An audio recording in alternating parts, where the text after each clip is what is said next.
Hey, it's David Lee of Institute for Information Industry. This is the first tutorial that I made about a deaf board which is made in Taiwan. And in this video, I'm going to tell you how to use DSI5168 so that you can start your own IoT project by using this board. First, we will see a short introduction about this board. Second, we are going to do this board unboxing. Then I will tell you how my IoT project works, including wiring and programming. And the next section is a result that I made. So let's get started. Before the tutorial beginning, you can download the attachment from this link. This project is about a smart bed exit alarm.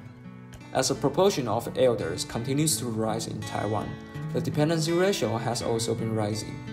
In the case of insufficient support manpower, the demand for remote monitoring of elderly people has gradually emerged.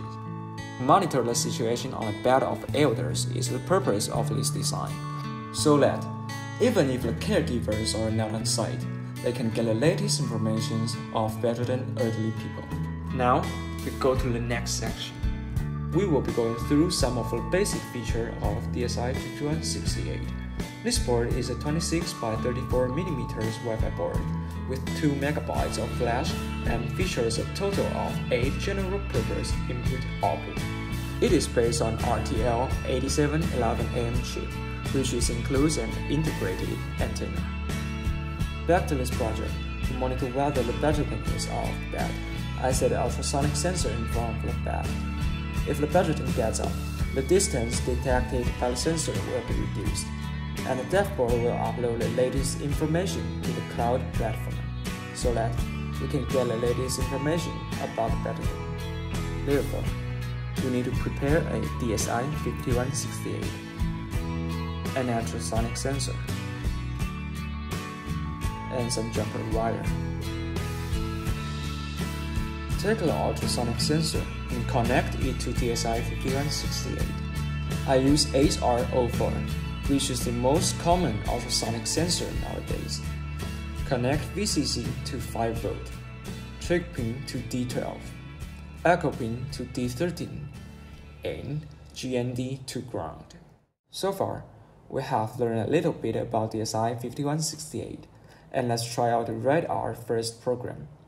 It is compatible with Arduino IDE, so I will show you the board setting and how to upload the code to the board. Firstly, we must install a driver, which is called mbed driver. It can connect to the board with port correctly. After you have installed the driver, open the Arduino IDE and do the following setting. Click File on the top section of IDE and go to Preference, then add the following link to the additional board manager. If you already have some links in this field, just paste it to the next line. Make sure you have added the link, and now you can install the board definitions by going to Tools and then select Boards Manager. Just type in Realtek and install Realtek Amoeba boards. Now, you have to restart the Arduino IDE. Then you are able to select the exact port. So go to Tools, then Board, and select Amoeba RTL8195A. Next, you can check the port from Device Manager and go back to the IDE. Choose your exact port. The next step, we can start coding. Just paste the example code to the IDE. But don't forget to download the library which can be used in this board, including Wi-Fi and PubSub client. Finally, just follow the steps to build a data platform on IDS chain. Copy the access token to the program. Then, go to the website of Line Notify. After you sign in your account, click My Page and click Generate Token and paste it into your program too. After that, rewrite your SSID and password in the program for connecting with your router. As you upload the program, open up the serial monitor so that you can check the connection status. If the detected distance lower than 50 cm, you will get a warning message from your line Notify. So that, open a page of dashboard in IDS chain, and you can get the latest information posted by DSI5168. If the distance decreases in a sudden, it means that the button is getting up.